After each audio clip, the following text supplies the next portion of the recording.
Hello student, मैं Diksha. Welcome to my YouTube channel, जिसमें हम पढ़ रहे हैं जनवरी 2023 के करंट अफेयर को, जिसमें अभी तक हमने इसके 8 मेजर टॉपिक को कंप्लीट किया हुआ है। यह हमारा लास्ट इस जनवरी 2023 की रिवीजन श्रृंखला का लास्ट चैप्टर होगा। इसके अंतर्गत हमने अभी तक जैसे राज्य व्यवस्था एवं शासन के बारे में पढ़ा, अंतर्राष्ट्रीय संबंधों के बारे में पढ़ा, अर्थव्यवस्था के बारे में पढ़ा कि अर्थव्यवस्था के संदर्भ में क्या क्या जनवरी माह में प्रमुख घटनाएं रहीं और प्रमुख रिपोर्टों के बारे में संपूर्ण एनालिसिस किया।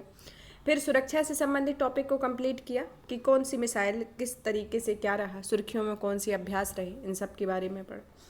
फिर पर्यावरण से संबंधित जैसे ओजोन छिद्र का बनना, क्लाउड फॉरेस्ट एसेट्स, वन्य जीव संरक्षण अधिनियम 2022, इन सब के बारे में पढ़ा है। फिर इसके टॉपिक आता है जैसे सामाजिक मुद्दे के बारे में पढ़ा कि कौन से विदेशी उच्चतर शैक्षणिक संस्थान भारत में स्थापित किए जा रहे हैं, कौन सा डिजिटल विश्वविद्यालय स्थापित किया जा रहा है, कौन सा सुर्खियों में, उन सब के बारे में पढ़ा। फिर विज्ञान एवं प्रौद्योगिकी के बारे में पढ़ा गया कि चौथी औद्योगिक क्रांति के बारे में, जनरेटिव आर्टिफिशियल इंटेलिजेंस, राष्ट्रीय हरित हाइड्रोजन मिशन, ट्रांसफेट, इन सब के बारे में पढ़ा हुआ है। और अभी टॉपिक के कला एवं संस्कृति के को भी कंप्लीट कर चुके हैं कि राष्ट्रीय महत्व के स्मारक क्या है, चराईदेव मोईदाम ये प्रथा क्या है, समय शिखर और शत्रुंजन पहाड़ी भारत के लोकतांत्रिक मूल्यों की जड़ों, इन सब के बारे में विस्तृत परिचर्चा की। आज के हमारे टॉपिक रहेंगे उत्पादों के विज्ञापन में इंसुलेशन की नैतिकता, एथिक्स मतलब जो नीति शास्त्र के संदर्भ में, और सुर्खियों में रही योजनाओं के बारे में पढ़ते हैं। ये आज के हमारे जो लास्ट पार्ट रहेगा, इसके दो ही मेजर टॉपिक हैं, नीति शास्त्र और सुर्खियों में रही योजनाएं। तो इसके संदर्भ में पढ़ते हैं। तो इसमें आज सबसे पहले देखते हैं, ये निकाल लेते हैं।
चलिए, तो हमारा इस क्लास का 9वां टॉपिक है एथिक्स के बारे में। एथिक्स में पढ़ते हैं कि उत्पादों के विज्ञापन में इंसुलेशन की नैतिकता के बारे में पढ़ते हैं।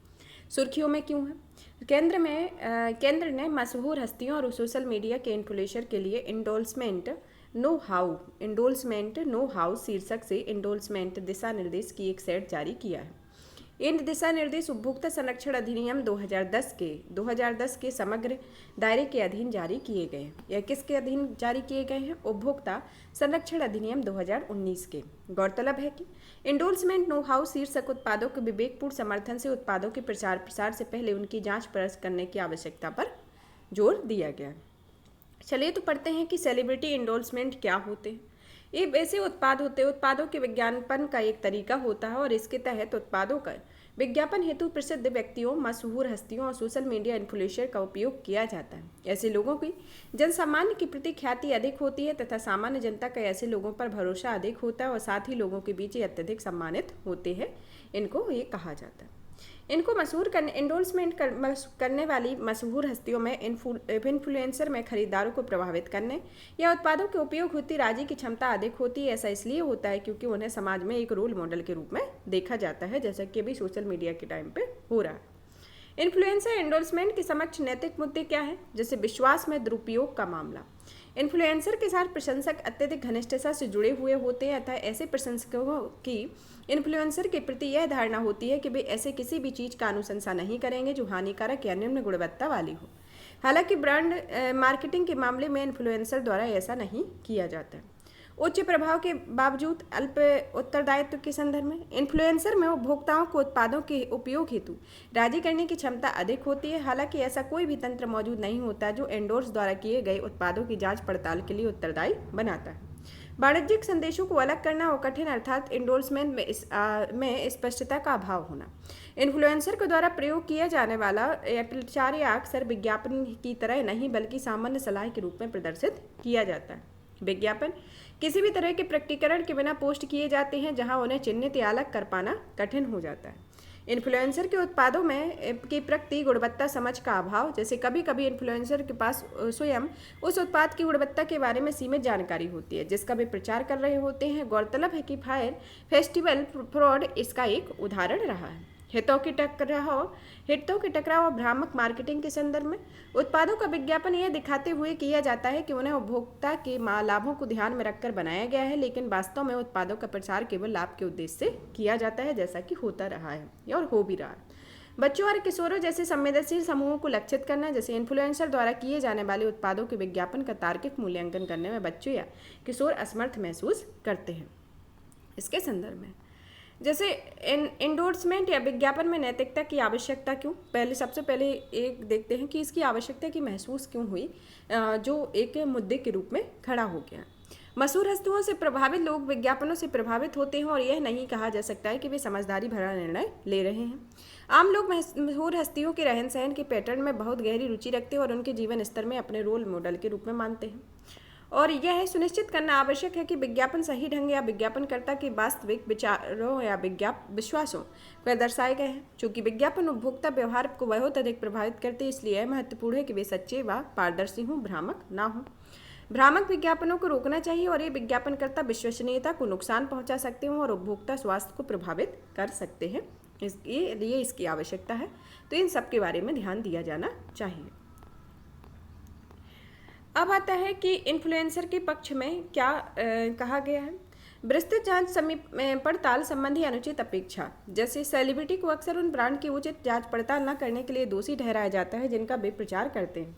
यथोचित जांच पड़ताल की इस अपेक्षा का कोई छोड़ नहीं होता है, अक्सर अनुचित होती है। साथ ही एक पक्ष यह भी कहता है कि यथोचित जांच पड़ताल के लिए आवश्यक डेटा सार्वजनिक डोमेन में उपलब्ध नहीं होता है। ब्रांड की जिम्मेदारी के संदर्भ में कि इन्फ्लुएंसर के संबंध में तर्क दिया जाता है कि सबसे पहले भ्रामक तैयार करने के लिए ब्रांड को समान रूप से ही जिम्मेदार ठहराया जाना चाहिए। नैतिक सीमाएं, जैसे कार्बोनेट बेवरेज, फेयरनेस क्रीम जैसे उत्पादों के मामलों में सेलिब्रिटी को स्वयं ही नैतिक सीमाएं तय करनी चाहिए। उदाहरण के लिए पी गोपीचंद ने कार्बोनेटेड शीतल पेय के हानिकारक स्वास्थ्य प्रभावों के कारण ऐसे पदार्थों का प्रचार नहीं करने का फैसला लिया है जिनके ब्रांड एंडोर्समेंट में इन्फ्लुएंसर की प्रतिष्ठा और विश्वसनीयता दांव पर लगी होती है। इसलिए वे स्वयं प्रायः विज्ञापन संबंधी निर्णयों के लिए सचेत रहते हैं, और क्योंकि उनका नाम लंबे समय तक ब्रांड की छवि से जुड़ा रहता है। यह इसके संदर्भ में। एंडोर्समेंट नो हाउ क्या होता है। एंडोर्समेंट नो हाउ इसकी guideline for celebrity and social media influencer के लिए उन सभी उत्पादों या ब्रांड के मौद्रिक या भौतिक लाभों का प्रकटीकरण अनिवार्य है जिन्हें इन्फ्लुएंसर अपने सोशल मीडिया प्लेटफॉर्म के माध्यम से प्रचारित करते हैं। जैसे भौतिक, इनके अंतर्गत उपयुक्त भौतिक लाभ शामिल हैं, जैसे लाभ और प्रोत्साहन तथा मौद्रिक एवं अन्य क्षतिपूर्ति, यात्राएं, होटल में ठहरने जैसी सुविधाएं, मीडिया सौदेबाजी, कवरेज और पुरस्कार, शर्तों के साथ और बिना शर्तों की मुक्त उत्पाद, छूट और उपहार, कोई भी पारिवारिक या व्यक्तिगत या रोजगार आदि संबंध आदि शामिल होते हैं। इनके लिए अनिवार्य प्रकटीकरण में विफल रहने पर 50 लाख रुपए का जुर्माना लगाया जा सकता है, और यदि नियमों का कोई उल्लंघन होता है तो उपभोक्ता संरक्षण अधिनियम 2019 के तहत विज्ञापनों के लिए निर्धारित जुर्माना लागू होगा। स्पष्ट सूचना एंडोर्समेंट में प्रकटीकरण को सरल एवं स्पष्ट प्रदर्शित किया जाना चाहिए। साथ ही विज्ञापन, प्रायोजित या पेड प्रमोशन जैसे शब्दों का उपयोग सभी प्रकार के एंडोर्समेंट के लिए किया जाना चाहिए। उत्तरदायित्वपूर्ण तरीके से विज्ञापन करना, मशहूर हस्तियों और सोशल मीडिया इन्फ्लुएंसर को किसी भी ऐसे उत्पाद या सेवा का समर्थन नहीं करना चाहिए उन्होंने यथोचित जांच पड़ताल ना की हो, जिन्होंने उन्हें व्यक्तिगत रूप से उपयोग किया गया हो। इसके संदर्भ में सीपीए 2019 के तहत जुर्माने के प्रावधान के संदर्भ में कि केंद्रीय उपभोक्ता संरक्षण प्राधिकरण विनिर्माताओं, विज्ञापनकर्ताओं और एंडोर्समेंट पर 10 लाख रुपए तक का जुर्माना लगा सकता है तथा बार बार उल्लंघन करने पर इसे 50 लाख रुपए का जुर्माना भी लगा सकता है। सीसीपीए और केंद्रीय उपभोक्ता संरक्षण प्राधिकरण एक भ्रामक विज्ञापन को एंडोर्सर को 1 वर्ष तक के लिए कोई भी एंडोर्समेंट्स करने से रोक सकता है। बाद में उल्लंघन के निषेध पर 3 साल तक इसे बढ़ाया जा सकता है। इसके संदर्भ में एक प्रावधान है। भविष्य के लिए देख सकते हैं कि सोशल मीडिया इन्फ्लुएंसर के लिए एक आचार संहिता सुनिश्चित होनी चाहिए। इसके लिए उन उत्पादों या उत्पादों की प्रामाणिकता की आकलन संबंधी अनिवार्यता या उन पर अपने प्रसंगकों के लिए सुरक्षित और लाभदायक उत्पादों के लिए प्रचार प्रसार जैसी शर्तों को लागू किया जाना चाहिए। सेलिब्रिटी या इन्फ्लुएंसर समूहों द्वारा स्वनियमन होना चाहिए तथा यह मार्केटिंग इंडस्ट्री को स्वयं दिशा निर्देशों तथा सर्वोत्तम प्रथाओं के एक सेट के आगे आना चाहिए और ऐसा दिशा निर्देश सर्वोत्तम प्रथाओं का अनुसरण कर इन्फ्लुएंसर यह सुनिश्चित कर सकते हैं कि विज्ञापन या एंडोर्समेंट नैतिक पारदर्शी हों। आयु प्रतिबंध और पेरेंटल कंट्रोल को लागू करने के संदर्भ में इस तरह के उपायों से बच्चों, किशोरों तथा भ्रामक विज्ञापनों के पड़ने वाले प्रभाव को रोका जा सकता है।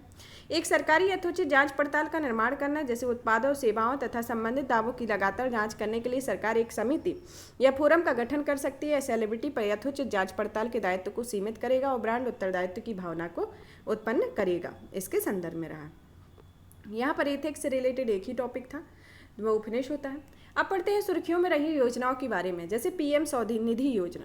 पीएम स्वनिधि योजना हाल ही में सरकार ने PM street vendors Atmanirbhar Nidhi योजना की समय सीमा को बढ़ाकर 2024 कर दिया गया।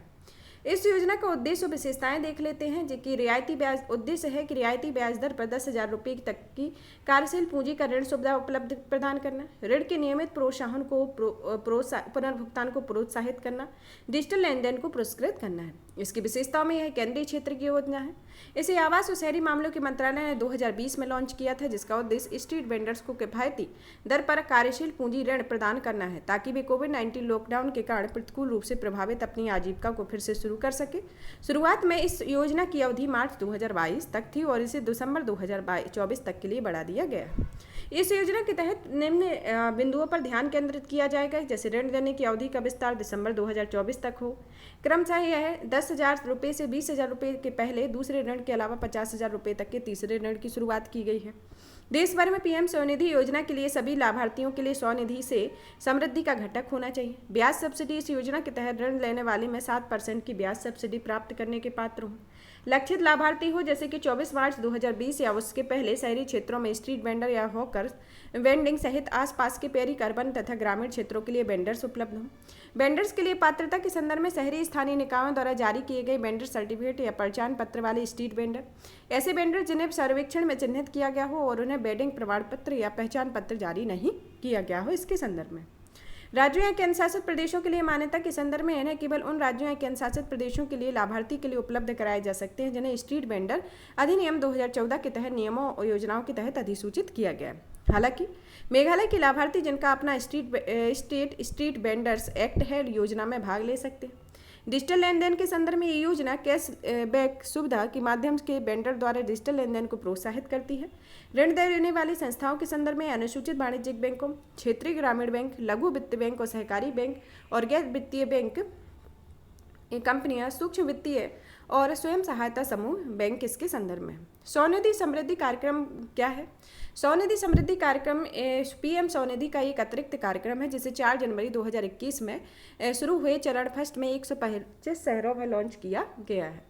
इसका उद्देश्य पीएम स्वनिधि के लाभार्थियों और उनके परिवारों को सामाजिक आर्थिक स्थिति का आकलन करना है तथा अलग अलग केंद्रीय कल्याणकारी योजनाओं के लिए उनकी संभावित पात्रता का आकलन करना है। इन योजनाओं के साथ उनके जुड़ाव को सुगम बनाना तथा पात्र योजनाओं को लागू करना है। भारतीय गुणवत्ता परिषद कार्यक्रम में कार्यान्वयन भागीदारी है। इसके संदर्भ में जैसे सरकारी कल्याणकारी योजनाएं आती हैं, इसके अंतर्गत कौन कौन सी? इसमें पहली आती है प्रधानमंत्री जीवन ज्योति बीमा योजना, प्रधानमंत्री जन धन योजना, भवन और अन्य सन्निर्माण कर्मकार अधिनियम के अंतर्गत पंजीकरण, प्रधानमंत्री मातृ वंदना योजना व जननी सुरक्षा योजना, मातृ वंदना योजना, जननी सुरक्षा योजना, राष्ट्रीय खाद्य सुरक्षा अधिनियम के तहत पोर्टेबिलिटी लाभ one nation one ration card योजना, प्रधानमंत्री श्रम योगी मानधन योजना, प्रधानमंत्री सुरक्षा बीमा योजना इसके अंतर्गत आती हैं। कौन कौन सी? प्रधानमंत्री जीवन ज्योति बीमा योजना, प्रधानमंत्री जन धन योजना, भवन और अन्य सन्निर्माण कार्य अधिनियम के अतिरिक्त या पंजीकरण, प्रधानमंत्री मातृ वंदना योजना, जननी सुरक्षा योजना, राष्ट्रीय खाद्य सुरक्षा अधिनियम के तहत पोर्टेबिलिटी लाभ one nation one card ration योजना, प्रधानमंत्री श्रम योगी मानधन योजना और प्रधानमंत्री सुरक्षा बीमा योजना आती है। अब आता है जल जीवन मिशन के बारे में पढ़ते हैं। सुर्खियों में क्यों रहा है? केंद्रीय जल शक्ति मंत्रालय ने बताया है कि जिस देश में 11 करोड़ से अधिक ग्रामीण घरों में नल के पानी में के कनेक्शन है।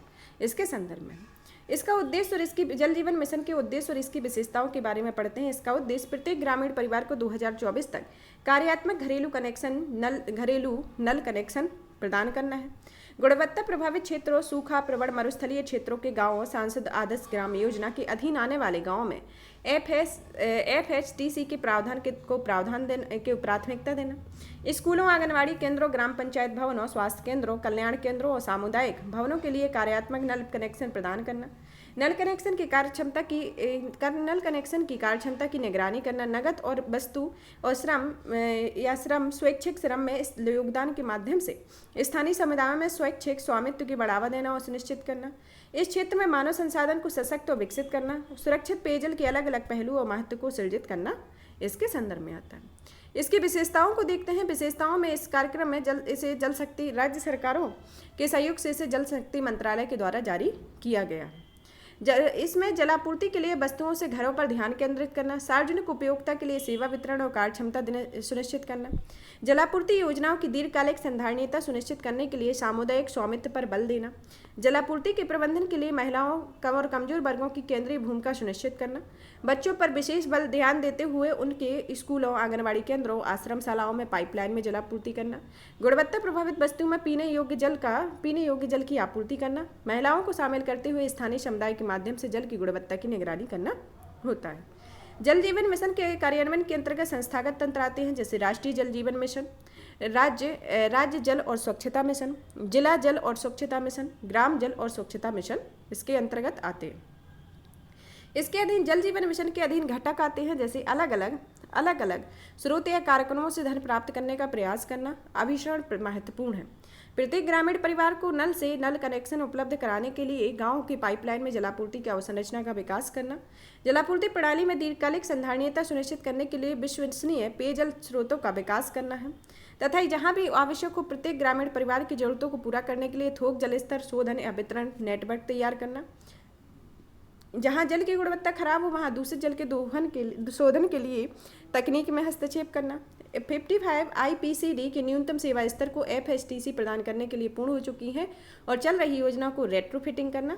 ग्रे वाटर प्रबंधन, इसके कार्यान्वयन में सुविधाजनक बनाने के लिए अलग अलग हितधारकों के लिए गरीबी के लिए क्षमता निर्माण करना है। वित्त साझाकरण प्रक्रिया में इसे केंद्र द्वारा विधानसभा सहित केंद्र शासित प्रदेशों के लिए 100% योगदान किया जाना चाहिए। पूर्वोत्तर और हिमालयी राज्यों में विधानसभा वाले केंद्र शासित प्रदेशों में 90:100 के योगदान किया जाना है और शेष राज्यों में 50:50 का, जैसा कि प्रत्येक योजना में होता है। जल गुणवत्ता निरीक्षण और निगरानी के लिए इसके तहत जल जीवन मिशन के तहत राज्य क्षेत्रों में जल गुणवत्ता water quality monitoring and surveillance गतिविधियों के लिए अपने वार्षिक आवंटन में 2% तक का उपयोग कर सकते हैं और इसमें जल गुणवत्ता परीक्षण प्रयोगशालाओं को स्थापना करना तथा उनके शुद्धिकरण उपकरणों में खरीद कर आदि शामिल होता है। इसके संदर्भ में जल जीवन मिशन के विजन के रूप में देखते हैं कि यह सतत लक्ष्य को प्राप्त करने के लिए जो लक्ष्य सतत विकास लक्ष्यों के 6 लक्ष्य जो लक्ष्य नंबर 6वां है वह जल जीवन मिशन के अंतर्गत आता है। उसके अंतर्गत क्या क्या कहा गया है, जैसे संधारणीयता के बारे में बात करता है जिसकी स्रोत प्रणाली और वित्तीयन होना चाहिए, सामर्थ्य उचित उपयोगकर्ता शुल्क होनी चाहिए, गुणवत्ता BIS 10-500 के अंतराल में होनी चाहिए, न्याय संगतता और समावेशिता कोई भी पीछे ना छोटे, विश्वसनीयता पर आधारित होना चाहिए, नियमित और सुरक्षित होनी चाहिए और पर्याप्त मात्रा में 55 लीटर प्रति व्यक्ति प्रतिदिन के हिसाब से जल की आपूर्ति सुनिश्चित होनी चाहिए। यहाँ पर हमारा योजना से संबंधित टॉपिक फिनिश होता है। अब सुर्खियों में रहे प्रमुख स्थलों के बारे में जो विश्व के संदर्भ में है, जिसमें सबसे पहले आता है ऑस्ट्रेलिया। ऑस्ट्रिया के बारे में पढ़ते हैं। ऑस्ट्रिया, भारत और ऑस्ट्रिया एक comprehensive migration and mobility partnership agreement पर हस्ताक्षर करेंगे। स्विट्जरलैंड में स्विट्जरलैंड मत्स्य सब्सिडी पर एक नए समझौते में औपचारिक रूप से स्वीकार करने वाला विश्व व्यापार संगठन का पहला सदस्य बन गया है। साउथ कोरिया के बारे में, साउथ कोरिया, भारत और साउथ कोरिया ने कई क्षेत्रों में सहयोग बढ़ाने पर सहमति व्यक्त की है। जापान और भारत ने टोक्यो में निकट पहला संयुक्त फाइटर जेट अभ्यास शुरू किया है। मिस्र के राष्ट्रपति ने भारत के 74वें गणतंत्र दिवस समारोह में मुख्य अतिथि के रूप में भारत की यात्रा की। क्रोएशिया ने यूरो मुद्रा को अपना लिया है तथा यूरोप में पासपोर्ट मुक्त शेंजेन क्षेत्र को शामिल हो गया है। ओमान क्षेत्र के बारे में, ओमान में भारत और ओमान के बीच संयुक्त रूप से आतंकवाद के सभी स्वरूपों में निपटने में सहमति प्रकट की है। संयुक्त राज्य अमेरिका में हवाई द्वीप पर स्थित किलाऊ ज्वालामुखी फिर से उद्गार हुआ है। गुआना, भारत और गुआना तेल एवं गैस के क्षेत्र में सहयोग से सहमति हुए हैं। सोमालिया के बारे में, सोमालिया अमेरिका द्वारा सोमालिया में किए गए हमले से अलग सरब के लगभग 30 लड़ाकू मारे गए हैं। और अबेई क्षेत्र जो भारतीय सेना के अबेई में संयुक्त राष्ट्र शांति स्थापना मिशन के तहत महिला शांति रक्षक सैनिकों की अपनी सबसे बड़ी टुकड़ी तैनात की है। युगांडा में घातक इबोला रोग से उन्मूलन की घोषणा की गई है। पेरू की राजधानी लीमा सहित कई अन्य क्षेत्रों में आपातकाल की घोषणा की गई है। सूरीनाम में 17वें प्रवासी दिवस समारोह में सूरीनाम के राष्ट्रपति ने भाग लिया और उन्हें कैरिबियन क्षेत्र में एक हिंदी भाषा प्रशिक्षण संस्थान स्थापित करने का सुझाव दिया गया है। यह विश्व में चर्चित स्थल रहे कि इनके क्या कारण रहे, किसका भारत के साथ संबंध रहा और क्या वहाँ पर घटनाएं घटित रहीं उनके संदर्भ में रहे, जैसे Austria, Switzerland, south Korea, Japan, मिस्र, क्रोएशिया, संयुक्त राज्य America, Guyana, Peru, Suriname, Abyei क्षेत्र, युगांडा, सोमालिया, ओमान, मिस्र, क्रोएशिया के बारे में पढ़ा। अब सुर्खियों में रहे भारत के स्थल, जिसमें भारत के स्थल में पहले नंबर पर आता है लद्दाख। लद्दाख में भारतीय सेना ने सियाचिन क्षेत्र में अपनी पहली महिला अधिकारी को तैनात किया। फिर आता है हिमाचल प्रदेश में आर्थिक मामलों की मंत्रिमंडलीय समिति ने हिमाचल प्रदेश ने सुन्नी बांध जल विद्युत परियोजना के लिए निवेश मंजूरी प्रदान कर दी है। गुजरात राज्य में कच्छ जिले में उनके जूना खटिया गांव में एक उत्खनन से समाधान की कतारें मिली और प्राप्त अवशेषों से 3200 ईस्वी पूर्व से 2600 ईस्वी पूर्व के काल के हैं। बिहार में भारतीय पुरातत्व सर्वेक्षण में नालंदा के 1200 साल पुराने 2 दानात्मक लघु स्तूप की खोज की है। जैसा कि अभी तक हमने जो मैगजीन को कंप्लीट किया उन सब में इन स्थलों के बारे में पढ़ा हुआ है, लेकिन इसको एक पॉइंट वाइज याद करने के हिसाब से आप मैप के थ्रू पढ़ सकते हैं, जैसे याद करने में आसानी होगी। असम, वर्ष 2022 में असम में भी गैंडे के शिकार के नहीं हुआ है। तथा मणिपुर के जेलियांगोंग समुदाय में पारंपरिक गान या नागाई उत्सव मनाया जाएगा। केंद्रीय गृह सहकारी मोयांग ने कुछ विकास और परियोजनाओं को उद्घाटन और शिलान्यास किया हुआ है।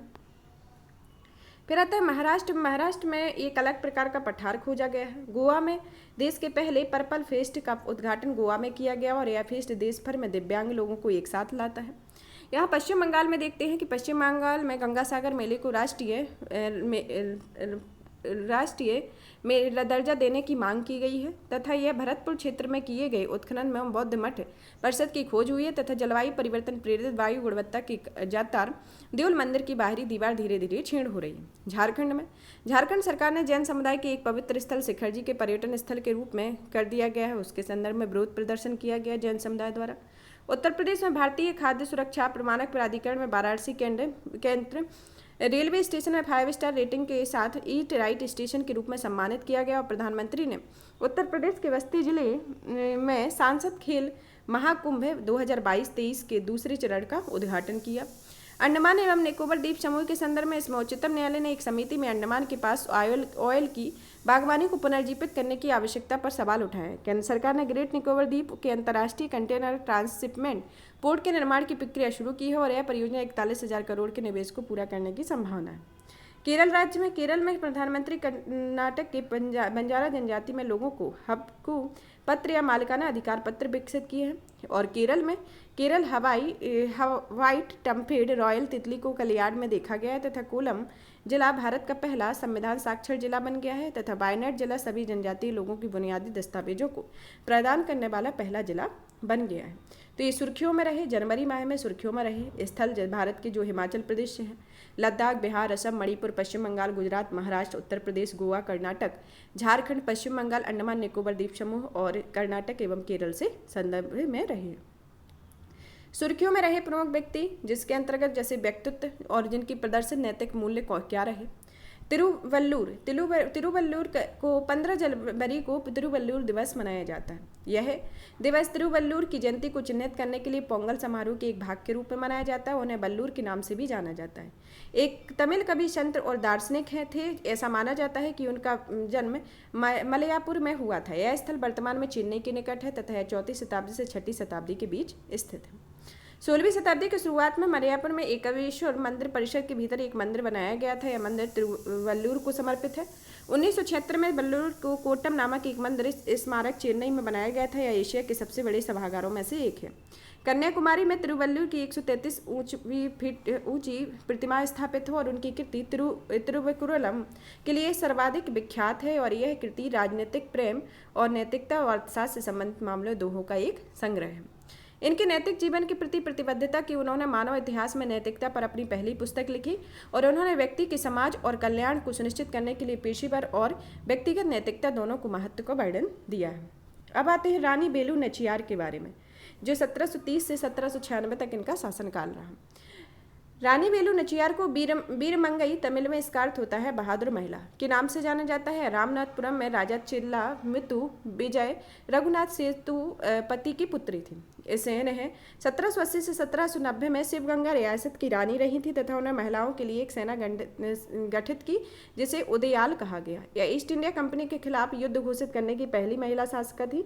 उन्होंने 1780 में अंग्रेजों के खिलाफ हैदर अली के साथ गठबंधन किया था।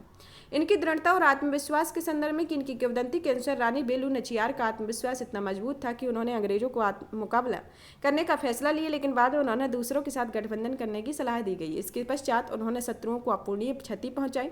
वही कई भाषाओं अंग्रेजी, फ्रेंच, उर्दू आदि भाषा में दर्ज क्षति और उनकी एक प्रशिक्षित योद्धा अदम्य साहसी बहादुरी और दृढ़ संकल्प के गुणों से युक्त होकर वह महिला सशक्तिकरण के प्रतीक के रूप में रही।